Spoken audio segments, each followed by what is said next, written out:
Are you familiar with FBI Special Agents Kyle Seraphin? I'm familiar with the name.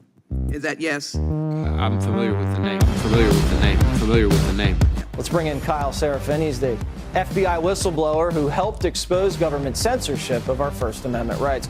Now, we only have this memo because a recently suspended FBI agent called Kyle Seraphin brought it to the public. And we're grateful that he did. Kyle, thank you so much for joining us tonight. He's the host of something that strangely is called the Kyle Seraphin Show. Kyle Seraphin, I can't thank you enough for speaking out. I knew you guys were out there, and I knew it was just a matter of time, but you got a lot of guts putting your face and your name to this. You're doing a service on behalf of the American people, and from the bottom of my cracked and broken heart sometimes, thank you very much. Take a look behind the curtain with a real whistleblower and American patriot. Prepare to embrace the uncomfortable truth because this program has no time for comforting lies. Here is civil liberties enthusiast, Second Amendment defender, and recovering FBI agent Kyle Seraphin. Well, hello, my friends. Welcome to the Kyle Seraphin Show. Today is Friday. It's Friendly Friday. It's December the 29th. I had a little reflection with those of you who are sitting in our live chat about just how much this year has held. I sent you guys a link. It's actually in the show description if you choose to listen to it. And it is 1 year ago's show, if you will, which was not a show. It was me sitting in front of a microphone and a laptop in a hotel room, about to go sit with James O'Keefe. I was about to go have a private dinner with him and a donor that were working to raise money for Project Veritas. And they were talking about doing something with me. Ended up not working out. No big deal. God has a plan. I never know what it is. But what's really wild to me is I was planning on putting together a studio in a trailer. Some of you guys may have seen some of those shows going back now exactly a year. And on that exact day, I had just finished getting off the phone with somebody who had DM'd me on Twitter. And that somebody is George Hill. And what a weird, interesting time to look back and say, a year ago, I had my first contact with George Hill, who I now talk to almost every day. I definitely talk to him multiple times a week. He sends me snarky humor. We've embraced in multiple places, in multiple states, because he's just an awesome dude. And he's become like a part of my life. He's become a part of my life the way that Steve has, and Garrett has, and Phil, and the other suspendables. What a strange, strange trip this actually has really been. I'm so incredibly grateful. Somebody said the volume is low. Shouldn't be low. If it's low, it might be on you guys. Let's see what we can do here. Boop, boop, boop. How about this, folks? I'm just going to change it in real time, and we've bumped up the microphone. So you should be getting it full speed. Let's do that. All right, give me a thumbs up in the chat if it sounds good. It sounds fine on my end, so I'll just keep watching the chat here. But incredibly grateful for all of you guys, incredibly grateful for the people that I've met, for the things that we've been able to accomplish, and we're going to cover some of that. We're also going to cover some of the things that are still going on in the world. I don't want to just be riffing on fun stuff, but let me say thankful, speaking of gratefulness, to my friends over at Catholic Vote. They're actually responsible for a good chunk of the show prep we did today. Still one of the most outstanding news aggregators that you can find.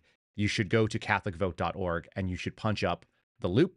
If you got The Loop today, what you'll see is they just dropped an episode of me. Yeah, more of me. That's what you need in your life.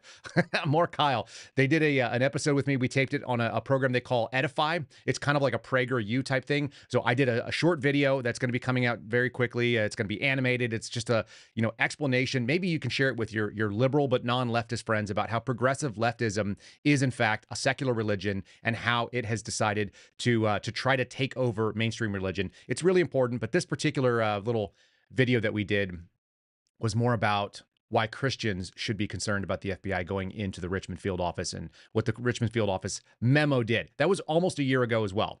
I'm also hosting the Dinesh D'Souza podcast right now. So if you guys have not been watching that, you can definitely check in to Dinesh's show. We've had a pretty neat week. We talked to Matt Taibbi. We talked to Aaron and Tara. You guys know them. We talked to Tracy Beans yesterday. First time I've been able to quote unquote interview Tracy.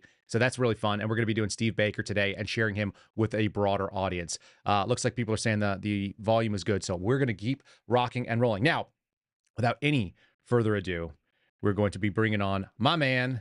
Here he is, the real Steve friend, Ka Bluey. Steve, welcome to the program, buddy. Grateful to be here on the final episode of 2023. This is kind of like our thing. the Friendly Friday, we kind of launched it innocently, but it's become a thing to the point where people leave reviews. I just read you the review from the other day that people love it. They absolutely love the almonds, the extra jackets, and turning up the thermostat to make sure that Steve Friend the iguana is comfy. Like, did you think you would have an internet persona? Never in my life did I think I'd have an internet persona, but I'm just grateful that I can bring some laughter to people at the end of their week. It's a tradition like none other. It's kind of like singing the 12 Days of Christmas. It is 5 golden rings. Okay, so folks, let me know if Steve's voice sounds better. I had to cut out. We had double mic coming in, and we're just figuring it out. Steve, give me a thumbs up, or give me an audio. Yes. 5 golden rings. Okay, so there are 5 days of Christmas that we are celebrating. This is a little piece from a guy named Eddie Izzard. He's one of my absolute favorite comedians. Makes me crack up. And this is his take on that particular song. Why is it worse? Maybe now. Let's give it another shot. Steve, give me another audio check. 1, 2. Audio check. 1, 2, 3. Somebody just said the rings are not edible. I don't know why that would be. All right, let's give it one more I don't shot. need edible rings. We don't need edible rings. They're not made of almonds. All right. That's not better. Well, it may not work. I may just put you on the phone in a second here, but let me give let's give a first sound check to Eddie Izzard, a fantastic stand-up comedian, and let's rock and roll. Christmas time, you know, Jesus born to a big jolly guy in a red jacket. Ho, ho, ho. Ho, ho, ho, baby Jesus. And what would you like for Christmas? Peace on earth and goodwill towards men. Well, what about a clockwork train? Oh, yes, much better. Forget peace on earth. I don't care. And, you know, the Christmas, the fir tree, there's none of them in Nazareth. The Partridge in a Pear Tree song was not sung at the Last Supper. They weren't there going, at a partridge in a pear tree, 5 gold rings. Come on, loosen up, Judas. Oh, on the 7th day of Christmas. Judy, come on, Judy, loosen up. Don't call me Judy, I've told you. Ooh. Can you lend us a £5, Judy? I'm a bit short. All right, lads, Leonardo da Vinci's painting the picture. All right, so everyone get your positions. Here we go. I'm going, Jesus, why are you doing the big arms thing? I know, I just thought I'd do a big arms thing. I don't know. Well, I'm going to do a big arms thing as well. Yeah, me too. I quite like the big arms. Look, we can't all do big arms.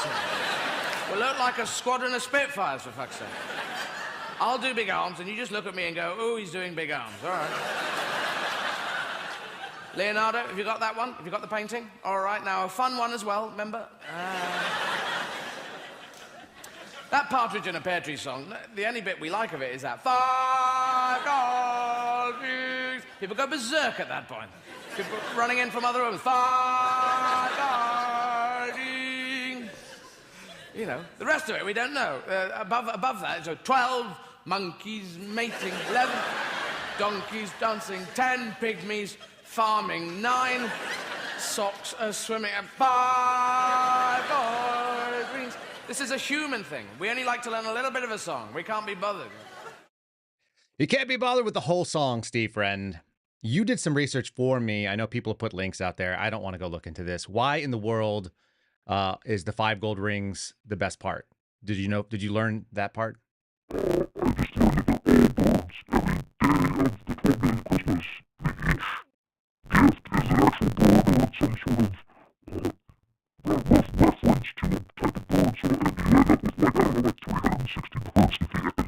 Yeah, how many birds is that? That's a big flock of birds. Okay, do you actually have it pulled up what the birds are, or are we just winging it?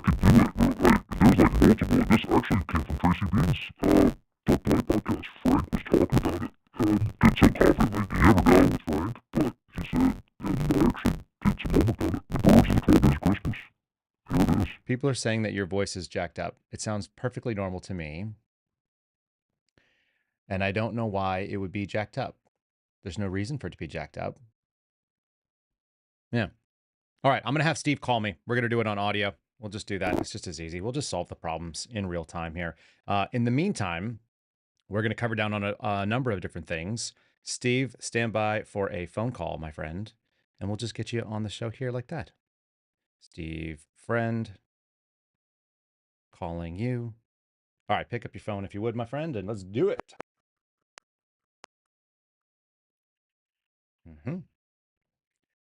Live show, live problems, solving problems in real time. No big deal. All right, folks. So as we're getting Steve back on the line here, we got a couple other things we're going to cover down on, but I do want to actually hear about why the birds, how they're all birds. They must all be. He said it. He wouldn't lie to me. It's not the kind of guy that Steve is. Steve, can you hear me? I've got you. All right. Now it sounds like you've gone into the tunnel, but I love it. All right. So we've got Steve back. Folks, give us a thumbs up. Let me know that there's some issues with Steve, but that is so be it. We'll move on. Can you guys hear him now? In the chat. So they said you sounded like you were on a voice modulator, Steve, for whatever reason. I don't know. I'm the same mic as always, but I don't know. We'll just adapt and survive. But as far as the fifth day of Christmas, apparently this is a reference to the ring-necked pheasant. What? So you get 5 pheasants on the fifth day of Christmas, which is actually a relief to me because I sort of a reference to what we talked about a few nights ago on that space. If you imply that my true love gives me 5 golden rings, you might think that I'm a big fish. And I'm certainly a shop at Walmart kind of guy. Yeah, people who did not listen to that one, that's actually kind of fun. So if you guys didn't catch us on the Twitter space we did, there were these people that are like, you guys are big time. We're just like little people here that just work in a job. And I'm like, I'm like, Steve and I go to Walmart, y'all. We're still looking for coupons and stuff. We're still trying to save money on small stuff. Just because you have a Twitter following doesn't make you a big fish. It's, I guess, a big misnomer out there in the world. Let's dig into some of the news things out there because there's a couple of big fun things. First of all, I called it the year of the whistleblower on purpose. If you guys are looking at the show title, 2023, the year of the whistleblower. Why is that? We had yet another drop. Just another example of why the FBI wishes they had sent me back to the reservation to just do Indian crimes. We've got a front page thing here from Brandon Dre at Fox News. 5 controversies of 2023. Steve, you gave a comment on there. What is your take on what's been going on in the last 12 months? And have they gotten better or worse? Where are they at? I think they certainly haven't gotten better. I think they've just been exposed more so because they've FAFO'd with the wrong cast of characters in the form of the suspendables. And we've been able to gain somewhat of a following through social media and through general media. And as a result of that, people have brought us information. And the FBI has now pulled the mask off and has exposed itself for what it really is, and it's no longer an objective force for good. It is no longer that. That's pretty clear. They've got 5 things. Did you go through the 5 and kind of see which ones are your favorite? They talked about Mark Haupt, which is kind of nice, seeing that they talked. I thought it was interesting. They honed in on Charlie McGonigal as one of the big ones. I appreciate that too, because of the fact that you've especially been hammering down the fact that the FBI is this intelligence agency rather than the law enforcement agency that it purports to be. Right. But always and forever, it's got to be the radical traditional Catholic memo that you exposed earlier this year. That's the thermal exhaust port. That's something that galvanized a lot of people. It's something that even made its way all the way to the weaponization committee, and that they continued to cite as being a problem up into Senate hearings, congressional hearings. That's had some lasting power when you actually look back. I mean, I think you exposed that like in February. It was pretty early in the year. Yeah, it was at the end of January is when it was released. So February it comes out, and then I just threw your face on the screen so people can look at you, and you look very, very serious, just so people can tell. Yeah, February, and then it spawns congressional inquiries, congressional investigations, hurt some real feelings on behalf of people like Tracy Beans kind of doing her work by letting it come out on her website, which is why I brought her on Dinesh's show. But you think about this, the fact that we haven't heard about a dude who took $225,000 that we know of, and he was the #1 CI guy in New York, which is arguably the most important. Like, what the hell? Like, how far have these guys? And they didn't throw him in cell in Supermax, by the way. He didn't go and get Hanson's old cell.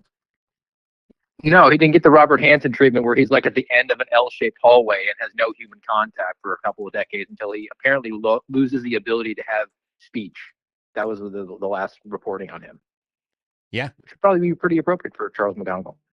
No, he's still walking around wearing cool guy shades. He actually doesn't have to turn himself in until February, so he's got like a nice little deal. He's going to get to do like an alcohol treatment. I don't know if you saw that, but they're going to continue like counting that time, his alcohol treatment or whatever. That's part of his like unbelievable. Here's the comparison that you have to have. You have Charles McGonigal being able to walk around, and I'm sure when these charges got brought in, they didn't pick him up on the tarmac of an airport like they did to Siaka Massaquoi. Right. And I mean, I don't even care if Siaka Massaquoi was in the Capitol breaking things and hurting cops. Like that, by comparison to what Charles McGonigal is alleged to have done, the damage that McGonigal did is far worse to the nation as a whole. Right. And yet he's getting the white glove treatment. Well, I guess the wild part for me is picking somebody up on the tarmac reminds me of like a Lord of War, like a Nicolas Cage, like you're an international arms dealer and we may not have another shot, but you landed on the private plane, so we're going to grab you right now. And yet the guy that was like selling secrets or having access right to Russian oligarchs and picking up bags of cash and taking like hidden trips and not telling his employer when he was at the top of the national security game, like that's all pretty wild. I mean, and I think you nailed it with the Nick Cage reference there. I mean, I think it's like even Face Off, or like, you know, John Travolta does like the chicken, give him a chicken with a car and a plane. I mean, that's the only scenario where you think of like the FBI or any sort of law enforcement apparatus bringing a international terrorist into custody on the tarmac of an airport. But yet this guy, didn't his mistress say it's probably in excess of 7 figures that he's collected over the years? And this was an ongoing scheme that he was able to personally profit from, and then just use his record of performance at the FBI to mitigate any sort of punishment, or at least reduce it. Because say, look at my service to the country, and as a result of that, my service to the country gave me greater overall access and allowed me to grift even more. But it's also a mitigating factor, so I should really be treated like like it was just a misdemeanor offense. It should actually be both. Like it should be worse. It'd be a like something in medicine we call it potentiation. It should be potentiation. It should make the charge stronger because you were entrusted with so much and you blew it.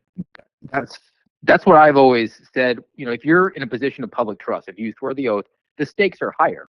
I mean, we're all human and people make mistakes, but I mean, this isn't obviously a mistake. Or a lapse in judgment. I mean, this was something he did over an extended period of time. And I think that if you abuse the public trust and your access to things, you're supposed to be embedded a person of high moral fiber and character. There needs to be a higher overall punishment for you. I'm never for making an example of someone, right? Except in this situation. Except when it's literally your job to do the thing that you violated. When the motto is integrity and you are the anti-integrity person, yes, I think that we should put you in a hole and we should bury the hole. I'm fair. I'm down with that. Let's talk about what people are trying to do over here on the other side here. I'm going to pull up an article from the Blaze. This is, you guys have heard this. So we got a little bit from Colorado. I gave you guys a sober take.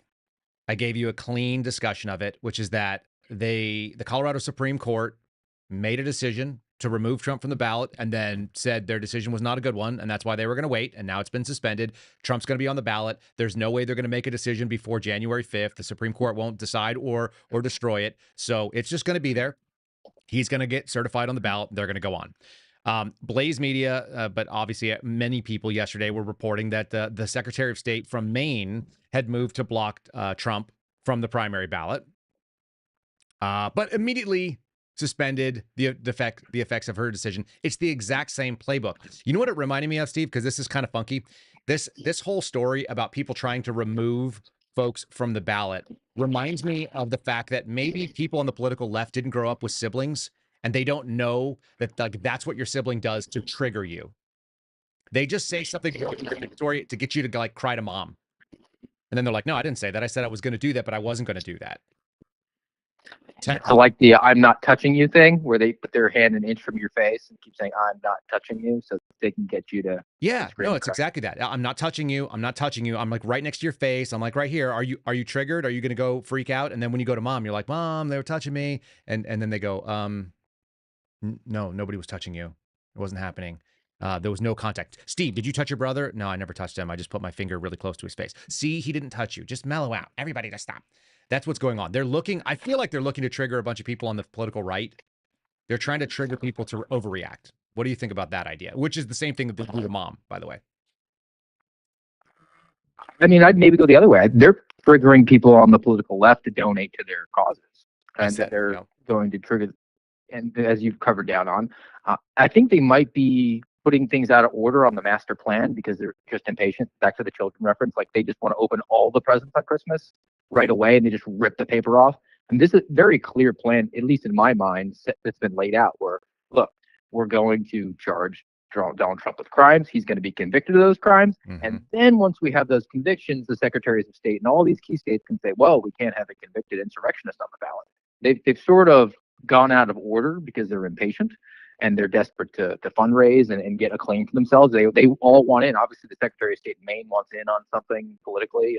And I'm just going to make hay now where the sun shines. And as a result of that, maybe they've exposed the scheme to sunlight, and hopefully people can wake up, because that's my concern overall. I mean, there's just not enough people that have come to grips with the stark reality that Donald Trump's going to be convicted next year and in some form of incarceration. And that's not to say that it's fair or it's right or anything like that. It's just a fait accompli as far as I'm concerned, and nobody's talking about it and developing a plan for what then, whether or not he's your preferred candidate or not. That's going to happen, and I think too many people are just kind of whistling past the graveyard on it, thinking, well, the polling is really good. I was like, well, I don't care if he's got 100% polling. That doesn't change the fact that he's being convicted, and the Secretary of State is going to take him off the ballot in a key state like Michigan and Wisconsin and Pennsylvania and Nevada and Arizona. And what then? I mean, I don't know. I just keep asking, like, does anybody have a plan here if you're on the right side of the aisle? The idea that you would take him off in Maine, the reason why Maine is interesting is because it splits its electoral vote. So they only got 4. It's not a big state. It doesn't have a huge population, but it does allow them to split it. So if he were to get a fractional version of the electorate, he would actually get some of it, assuming that he is the Republican nominee, which is where the smart money is. I wanted to actually play a video of the Secretary of State there, letting you know that she takes her job really, really seriously, but she's going to destroy democracy. It's a very detailed decision. We lay out why under Maine law, the Secretary of State has the authority, indeed the obligation, I'm duty bound to make this determination. I laid out that the record demonstrates that, in fact, the events of January 6, 2021, which were unprecedented and tragic, were an insurrection in the meaning of Section 3 of the 14th Amendment. And finally, in reviewing the facts presented, the evidence, the law, the history, we determined under Section 3 of the 14th Amendment that Mr. Trump engaged in insurrection and therefore was disqualified. Now, I have to say, not only is this an incredibly important decision, but it's a very brave decision. The Trump campaign has already come out attacking you. They have said that you are a virulent leftist and a hyper-partisan Biden-supporting Democrat. First and foremost, it's important to know my oath to the Constitution, my obligations to the Constitution and rule of law come before any other consideration. No other factors could weigh on that decision and did not. I'm duty bound to both hold a hearing and make a ruling. And under the law, there's a very compressed timeline. In evaluating this, I came to the conclusion that I could not, unfortunately or fortunately, wait for the United States Supreme Court to make a decision. The Maine law required me to issue that decision, which I did today. I smiled because we were #1 in voter turnout per capita in 2022. We are really proud of that. And we have a really strong framework of election laws that encourage citizen participation. We have same-day voter registration. We have no excuse absentee voting up to 30 days prior to Election Day. We make it really easy to register to vote, to cast your ballot, and know your ballot will be counted. And we're really proud of our national leadership in voter participation and citizen engagement in elections and in the democratic process. Guys, did you catch all that? She's #1 in turnout. They're #1 in getting all these things done. They will let you vote even if you are not alive. If you there's no excuse. If you're disabled or you don't exist anymore, or you can't figure out where you are, you can always get an absentee ballot. There's no problem. 100% mail in. That's all good. We want to encourage democracy. By the way, we're going to do that by removing this guy because it's very, very important, because the Secretary of State in Maine somehow is going to adjudicate a criminal charge that has never been levied against a former president of the U.S. in order to get him off the ballot. We're taking our toys and we're going home. We don't like it. Donald Trump continues to poll well, even though we've already had him indicted in 4 different venues and we've charged him with all these different things. He's a very, very bad man. This is like Orange Man bad on steroids. I don't know what else you would call it. Steve, we got you still here on the phone. I hear you breathing in the background there. Your phone looks like it feels like it's in Darth Vader's helmet. I don't know what's going on with audio today because I'm not breathing into the phone, but maybe I have a really powerful air conditioning because I'm still in Florida. Maybe that's what you're hearing. Maybe I thought you were turning on the heat. It's isn't it cold? I was like sweatshirt weather this morning for me, which is probably 80s. Skies out, thighs out for you. Yeah, 80s. All right. What's to make of this poor lady? Like, how in the world does she speak out of both? By the way, what you didn't see on the video, because you're sitting here on the phone, is that they showed all these different tweets she had to Barack Obama. Happy birthday, Mr. President. Selfies with Biden, all this kind of stuff. So she's totally not a partisan actor. She's totally not hyper partisan. And of course, MSNBC says, she's very, very brave. She does sound brave, doesn't she?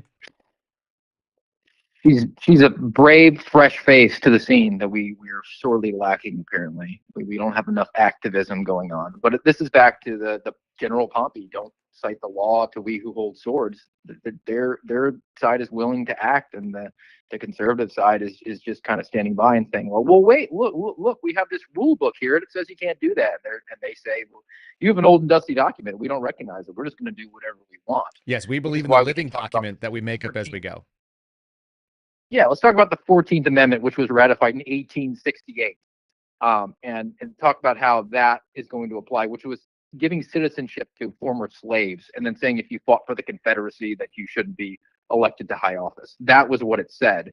But we're going to reinterpret it because it's a living document here, and utilize that because that's how we'll cut the legs out from your argument, which is always Constitution first. And that's the ruling document. That's our guiding principle. So they actually do co-opt it to a certain extent, but it's not like they really care what the actual Constitution says. This is just something that they want to do.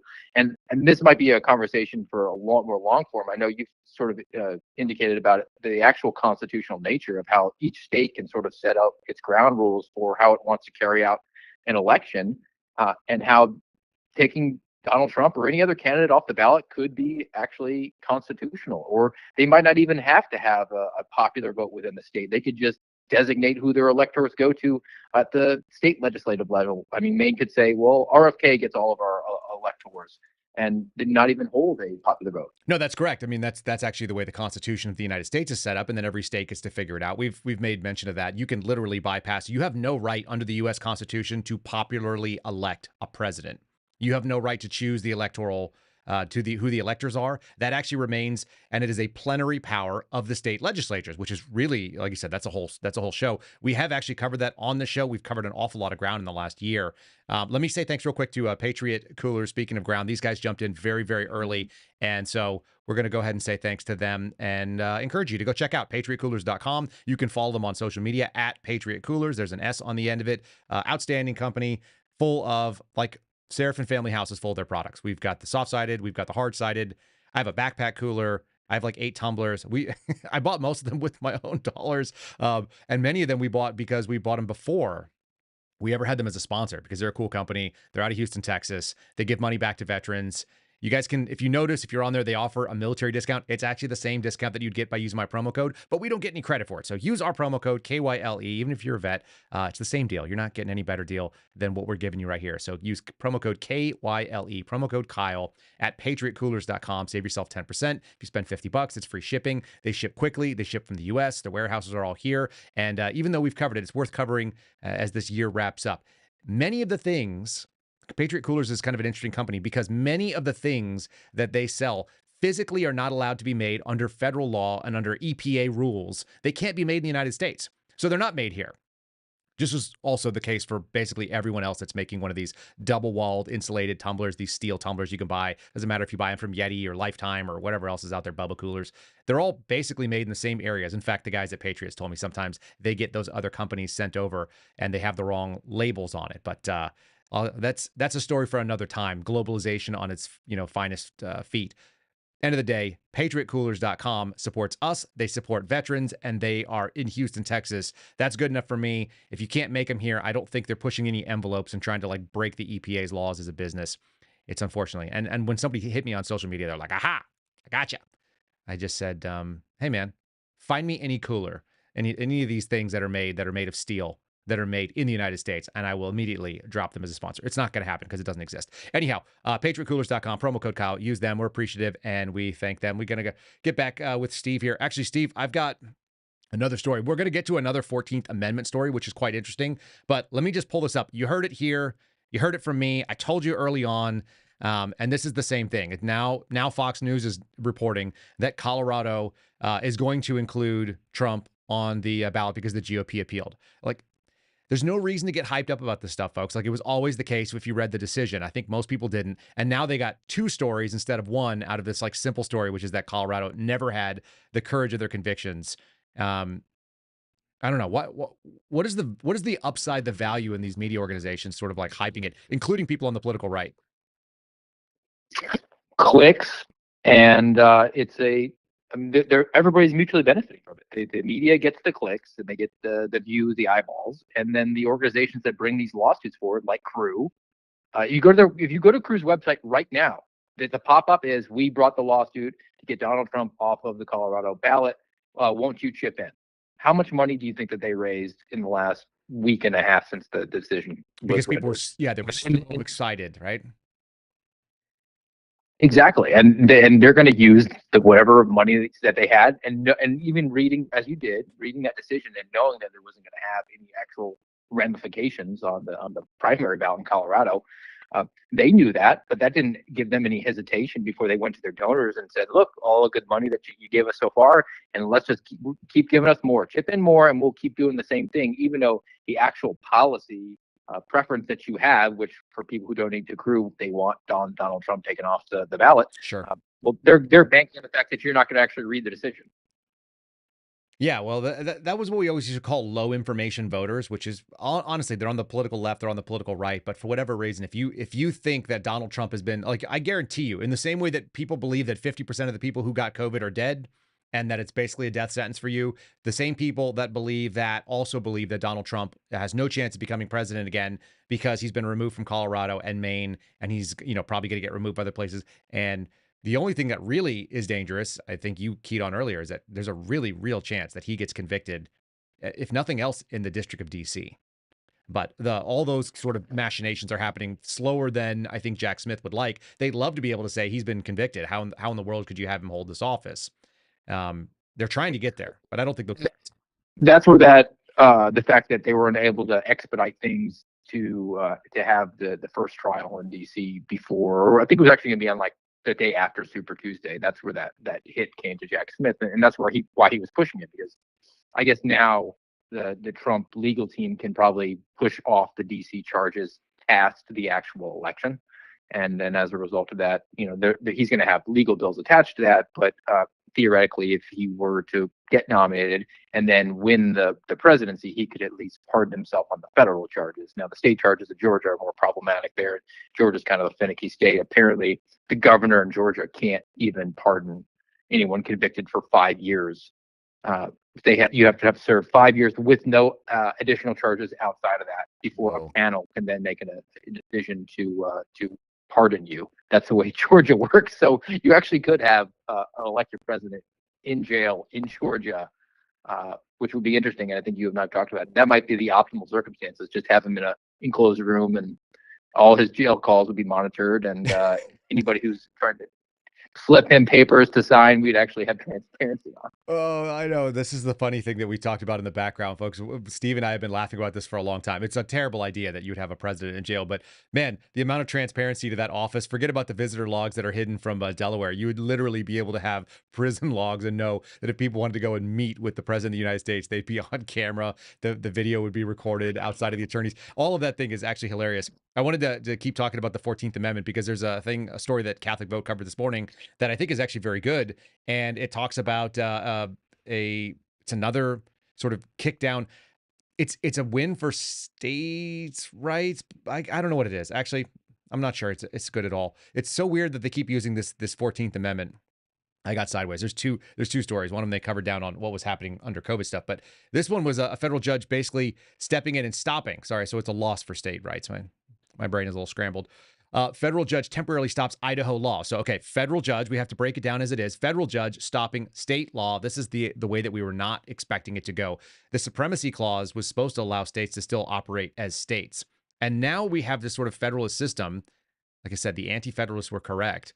The federal government is too powerful that it actually is stopping state laws that states have voted on, their elected representatives have voted on and decided that they want to move forward with. So the attorney general in Idaho obviously is kind of pissed about this and blasting it. But the statement is by a unelected federal appointed judge coming out of the DC appointment system, says transgender children should receive equal treatment under the law. It's always this equal treatment under the law nonsense. Again, aimed at slaves, not aimed at children who have not reached the age of majority. And parents should have the right to make the most fundamental decisions about how we care for their children. This is essentially what this thing was saying. I actually brought up the entire lawsuit, which people can take a look at. If you guys go to Catholic Vote today, you'll actually see it on there. This is the filing. This is the decision that came out of this District of Idaho.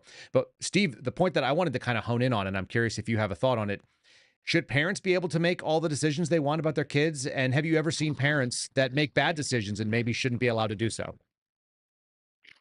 Yes, I think parents should have expansive authority when it comes to their children because, they're their children. Mm-hmm. But certainly we have an infrastructure in place if you are abusive to your child. I mean, if you withhold food or abusing physically your child, then it is incumbent on the state to come in and protect, because we have a government we yield some of our rights over to the government to protect our lives. That's basically what they're there for. So I think that it's in keeping with the constitutional mandate for the government to actually protect the life of the child from getting some experimental drugs injected into him because the parent is some crazy Karen that wants to be popular at the next PTA meeting.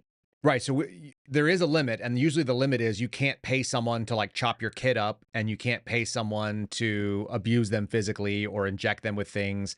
If you were to take your kid and say, look, the best interest of my child is that they're doped up on cocaine and then they go and they prostitute. Like, that's what's good for me. That's what's good for my kid. I'm a parent. I decided that. You can't do that. That turns out to be pretty egregious, and we will throw you in jail and lock you up for a long time. You may not even survive there. In theory, the same people who were fighting to trans the kids, if you just swapped out like the dog, the family dog, they would be on the exact opposite side. Like if I went to my vet and was like, hey, my male dog, I want to transition it to a female dog, they would remove that dog from my home and probably find some sort of state charge for animal abuse. I think that's true. I want to read from the introduction of this particular decision here, just for people to get at least they understood that there are certain questions in play. It says the passage of Idaho's Vulnerable Children Protection Act, which precludes healthcare professionals from providing transgender children with generally accepted medical treatment for gender dysphoria, raises two critical questions. First of all, I love the idea that generally accepted medical treatment is the standard here. That's pretty wild. But number one question is, does the state of Idaho violate the Equal Protection Clause of the 14th Amendment when it bars certain medical procedures to treat gender dysphoria, while those same procedures are left freely available for the treatment of other medical conditions? That's a really hot take.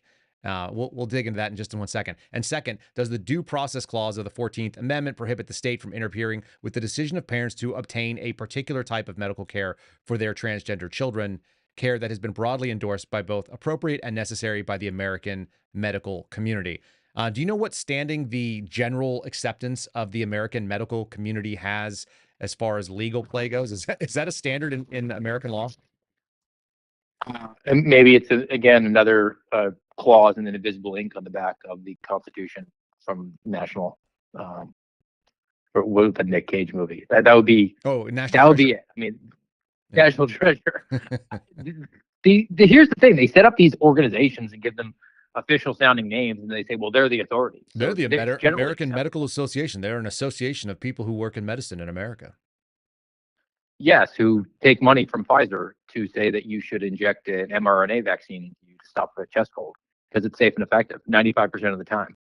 Yeah, you know what's fun right now? No, Is no. that we had this little moment in our house, and I don't need to get too deep into it, but it's kind of interesting. My mother-in-law was worried about one of the cousins, like my kids' cousins, having COVID, and asked for that person to be tested because she didn't want to get COVID and bring it back to her husband. And that seems reasonable. He's not young.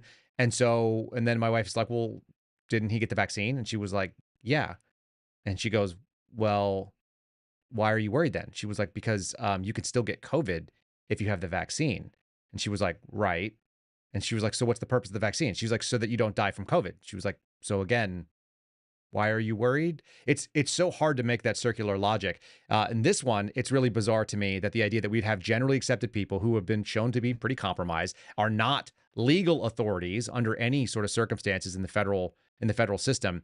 And then we're asking about whether it's the due process clause and whether or not equal protection. Like the first line of this decision cites since its adoption in 1868, when nobody could have fathomed that chopping off the breasts of your 13-year-old daughter would be a feasible thing and that nobody would object to it in any way, shape, or form. The people who wrote this, that's the whole problem with these sort of like founding arguments.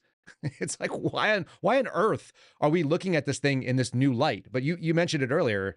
You know, they're more than happy to think that the fundamental protections that came out of the 14th Amendment for slaves that were just freed somehow applies to like gender confusion in 2023. It's like we're living on the dumbest timeline. Due process is not a reference to being able to inject hormones into your body. As much as you want to construe it and jam that square peg into a round hole. I mean, I just pull up the 14th Amendment to Section 1. No state shall make or enforce any law which shall abridge the privileges or immunities of citizens of the United States, nor shall any state deprive any person of life, liberty, or property without due process of law, et cetera, et cetera. That has nothing to do with. Which was aimed at who? I think it was aimed at those people, slaves. Where it was written at the time, 3 years after a bloody conflict that had torn the country apart for 5 years. Yeah, unlike Nikki Haley, I can say that the Civil War, the driving force behind that was slavery. How weird was that, by the way? I don't know who she was appealing to. That was my question yesterday. Who are you appealing to when you say it was about what the government can and can't do? She was making like a half-assed states' rights argument, which was like the argument of the Confederacy. It's like maybe that's the wrong question. It's who are you worried about angering? What base are you worried about angering by saying slavery? Right. Are you? Oh, darn it! I'm going to lose the David Duke support. Like, what is your? You're going to lose those OG Democrats that still believe in segregation. I guess. I don't know, man. It's truly weird. Totally bizarre and almost impossible to square with like the modern system. Folks, if you're just joining us, we're talking to Real Steve Friend. We've got him on the phone, and he's not frozen forever, although he might be frozen just because he's Steve Friend and he doesn't have good circulation and he has low body fat. And he lives in the very, very cold areas of central coastal Florida. That being said, he's not frozen on our screen. I just threw a snapshot up, so I wasn't talking to myself because that seems a little bit weird. He's joining us on the phone. You can find him at Real Steve Friend, at Real Steve Friend on Twitter. And if you put an underscore between the Real and the Steve, you can find him on True Social in the same way. We're living in a very strange timeline and talking about some of the dumbest things. And for one of the dumb things, we had some microphone issues with Steve's, which was actually happening a little bit before we started. we were dancing between two different microphones, and I kept hearing his room quite loudly. Before we go back to that, and I'm going to talk about COVID, which is, I think, Steve's absolute favorite topic in America and is still relevant today in 2023. I want to say thanks to my friends over at Patriot, for patriots.com/Kyle. For the number 4, patriots.com/Kyle. You can go to the website right there. This is the landing page of emergency preparedness deals. 2024 is probably going to be wild. I don't think anybody thinks otherwise. If you are not, making a plan, you are in fact planning to have some failures in your life. There is going to be either an interruption in food, an interruption in your power. That could just happen from storms. It could happen from natural disasters. It could happen because the Biden administration stops paying the bills and cuts down the coal, and we can't run any of the factories because they've decided to go full green, no fossil fuels. God knows what could come up in 2024. They could decide to just, throw Trump in jail without any more charges, or indict him in a place where they think they can throw him into Gitmo. And then we will have a full-scale chaos, which I guess Nikki Haley wants to see that happen again. Go to 4patriots.com/Kyle. Get yourself set up with your options, whether it be a solar generator, whether it be some of these little power cells to power your communication devices, whether it be food. They've got the 72-hour food. That's an easy decision to make. It's like $30. You throw it in your vehicle. You throw it in a place that you plan on being. It goes in your little bug out or bug in bag, and then you're easily able to prepare enough calories for 72 hours to just think through. It's not just for you. It's actually for, I think, a family of 4. The number of calories in there are pretty decent. And that's really what it comes down to. Calories equals clarity of thought, means you can make a plan and you can move forward with your life without thinking that everything is going to fall apart. It is way easier to lose hope, which is one of the most important things. It's way easier to lose hope when you have an empty stomach. I know that. I've been to survival school. It sucks. It sucks being hungry, and it makes you miserable to be around. I've seen Steve Friend hungry. Steve, I've seen you when you haven't eaten. If you didn't get your half almond for the day, you get kind of grumpy even. Yes, no? Disavow. It's totally true.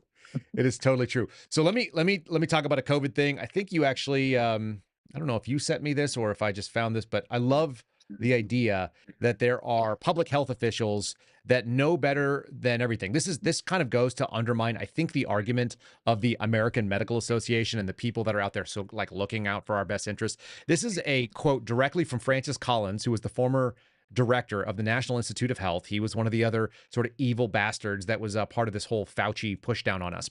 So let me read this quote to you in its totality, and then I will let you respond to it. We'll pull up the article that it comes from as well. It says, quote, "If you're a public health person and you're trying to make a decision, you have this very narrow view of what the right decision is. And that is something that will save a life.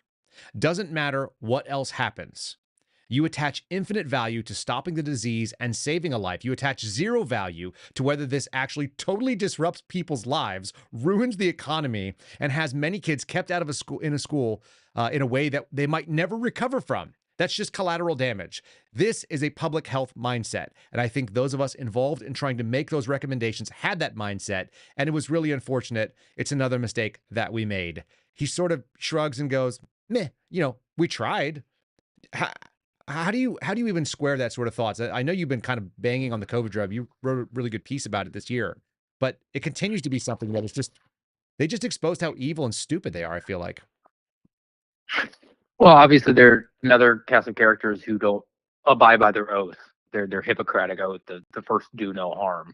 And that's a totality of circumstances. I mean, you can say, well, I have to treat this bleed here. So in order to do that, I'm going to need to cut this person open even more. I mean, that's an actual consideration that you have to take in, and it's supposed to be an all of the above sort of consideration on their part. And they're not doing that. And then secondly, this is the same people that said, well, it's okay to go protest for racial justice during a pandemic at one side of their mouth. On the other side, they're saying, well, we all have to lock down because this is the only thing that we can focus on. So they're just not even being honest about that. They're easily discounted what Collins is saying here. I mean, we need to have actual reckoning happen for what these people did to the country over the last 3 years. And again, like I've always, like I said earlier, I guess I keep finding exceptions to my rule of I don't like to make examples of people. I don't know, another exception here. But how would you make an example of these types of people that are that kind of evil and that kind of stupid, I guess?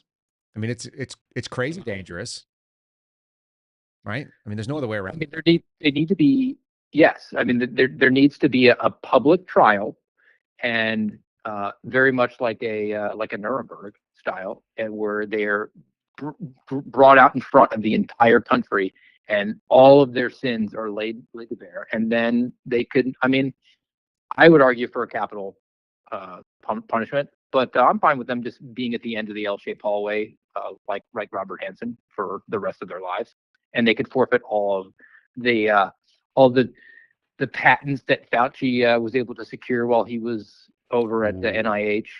Could we which maybe I think would Yeah, could we make the argument that we're really just so interested in what the right in the way that what's the word I'm looking for? We're so interested in the safest outcome, which is them never being able to see freedom again, that we're actually willing to violate all the sort of norms, and if we irreparably harm their families and everything else, like that's just part of the game. Is that like the reasonable argument?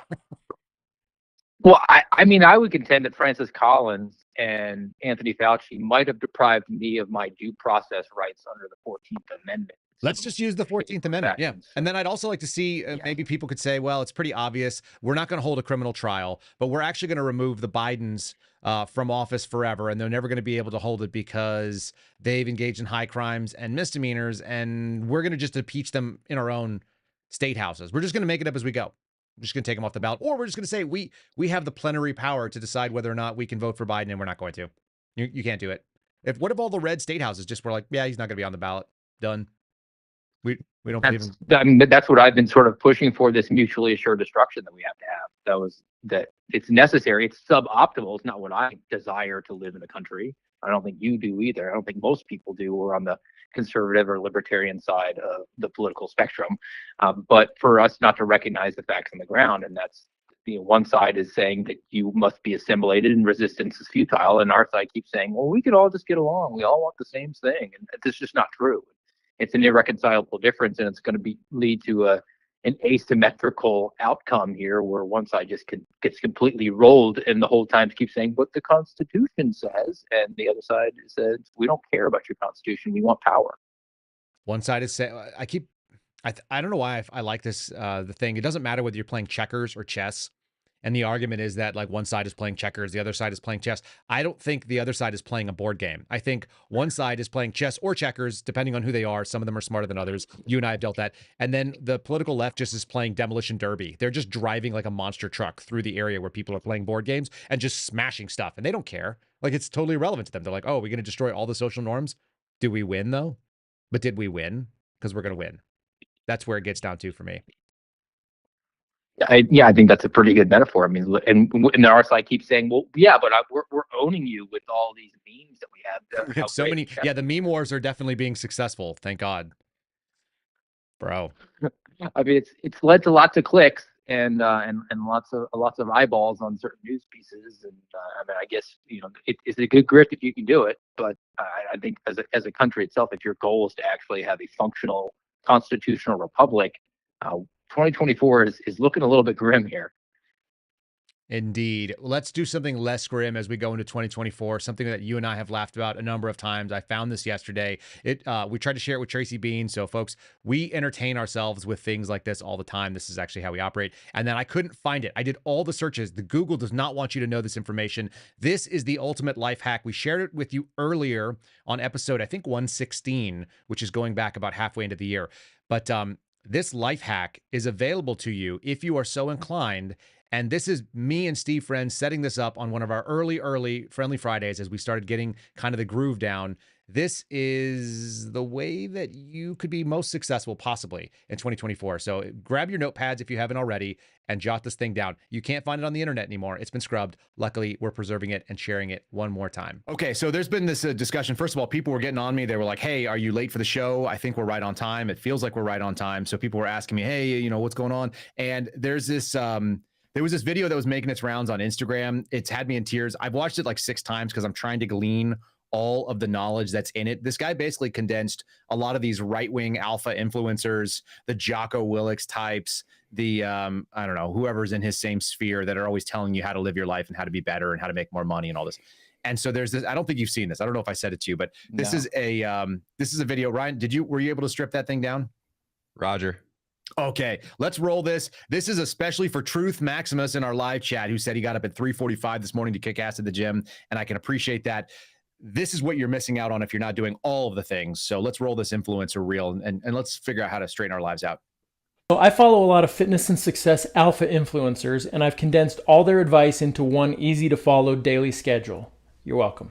4 a.m. Wake up. Drink 28 ounces of water with salt, magnesium, and potassium. Don't break your fast. 4:15. Cold plunge at -6 degrees for 9 minutes while absorbing sunlight from a sun that hasn't risen yet. 4:30. Meditate. 4:50. Sit on the edge of the bed and stare at your shoes. 5:10. Run 11 miles. 5:30. Take 400 milligrams of caffeine and drive to the gym while screaming your daily affirmations. 5:45. Lift heavy weights like our ancestors did. 7:45. Take 40 grams of protein. Don't break your fast. 8 a.m. Go to work, but make sure you stand at your desk and get plenty of sunlight in your windowless cubicle. 10 a.m. Start a drop shipping business on the side. Make 40K. Noon. Eat 2 grass-fed ribeyes with grass-fed butter and grass-fed honey with grass-fed pineapple while running 7 miles. Don't break your fast. 1 o'clock, back to work. 1:15, quit your job and start a podcast. 2 o'clock, quit your podcast and start a side hustle. Make 40K. 3 o'clock, sell your side hustle to Google for $2 billion. 3:30, use the $2 billion to buy Google and sell it to Apple for $9 billion. 4 o'clock, use the $9 billion to start another side hustle. Make 40K. 4:30, move to Austin, Texas. 5 o'clock, buy crypto and start another podcast. Make 40K. 6 o'clock, go home and spend time with your family. 6:05, sauna. 6:30, read Dostoevsky, all of it. 7 o'clock, start another podcast about the other podcasts you started today. Make 40K. The best for me is that there are there's 5 minutes of family time baked into the alpha influencer super day between 6 and 6:05. I love that he runs 11 miles between 5:10 and 5:30. Yes. No, he's super fast. But that's because he stared at his shoes. He's getting it, man. He's getting it. He spent more time staring at his shoes than he did running the 11 miles. I don't know why that video is being scrubbed from the web. Like I said, I think the power that it unleashes is probably too much for most people to even digest and handle. But God, it's good. And if you guys are not making 40K 3 or 4 times a day, like, what are you doing? Like, why? We've given you all the tools. It's on you.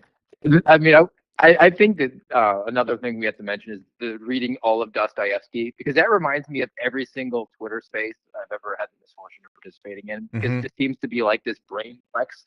And inevitably, somebody gets up and starts talking about, well, when I was reading Dostoevsky, I'm reminded of, and when I read all of it. I don't know why why that particular author is deemed to be like, you have to have read him to show your intellectual bona fides, but correct, it's in all the influencer space. Well, here's what's fun. There's a guy that we're going to have on the program coming up in the next 2 months or so. I don't actually know his name. I know his handle. It's at Crime Faces. And Crime Faces is a comedy Twitter routine that has literally left me in tears on the side of the road when I was bored and doing surveillance, when I had nothing else going on. Our subject wasn't moving. And one of the things he calls it the thug resume. He's like, nobody wants to hear your thug resume. When you get up and you're like, yo, bro, like, I come from this place and I've done this things and I've done this, and like the thug resume. You guys know what a thug resume is instinctively. And when you get up on a Twitter space or you get up in front of people and you go, look, as a father who served in the military and who is, a mass-going Catholic and who is like, that's your thug resume. That's your resume. Reading Dostoevsky or talking about reading all of Solzhenitsyn or whatever. Like, that's your thug resume. Nobody wants to hear that. Just give me, I want to run Twitter spaces that are called no caveat. So you can't get up and be like, well, I'm not a lawyer. Like, I know, just go, dude. I don't care if you're a lawyer or not. Just say what you need to say. Stop giving us like your prep. Just send it. And it might be called that. No caveats, just send it. Would you participate in that if I start setting those up on the regular? So we would need to have some firm, like 60-second ground rules and an acceptance of the fact that we might be First Amendment exercise absolutists, but there should be some consideration for the fact that a lot of people ought not to exercise their First Amendment. Right. If you don't know how to, if you can't read the room, we'll read it for you and we'll fix you. Is that what you're saying? Yeah, I mean, just some nice guardrails. I mean, basically, there's a panel, people who are deemed to be expert subject matter knowledgeable at least, and it's a Q&A. We don't need to hear about how. Did we lose Steve? Last night. Shouldn't. Somebody just said they have no sound. I follow the chat far too quickly when you are not paying attention. Yeah, okay. Somebody's personal issue. Steve, I'm gonna land us here because it's Friday. It's the end of the year. It's the last thing. You had Tracy Beans on. What do you guys have coming up on AMRAD? Yeah, we had had Tracy Beans yesterday talking about COVID, and then this Saturday for our final episode, we're going to be talking about how we've failed children in multiple ways in the last few years, and then maybe some optimistic notes of how it might be course correcting, and then I've got a nice Twitter space here today set up with the American Shaman. Jake Chansley is going to have me on talk about some weaponization, and that's going to be at 3 p.m. Eastern time. If you want to talk about two very, very different human beings, I would say that Steve Friend and Jake Chansley are almost polar opposites in all the ways that they compose themselves, but both have been guests of our show, and we do appreciate that. That sounds like fun, dude. Actually, I may try to tune in for that. Until that point, I want to wish everybody a happy New Year as we go into that, and check out the AMRAD podcast. Go ahead and plug the, are they still selling the book? Does Amazon still have your book, man?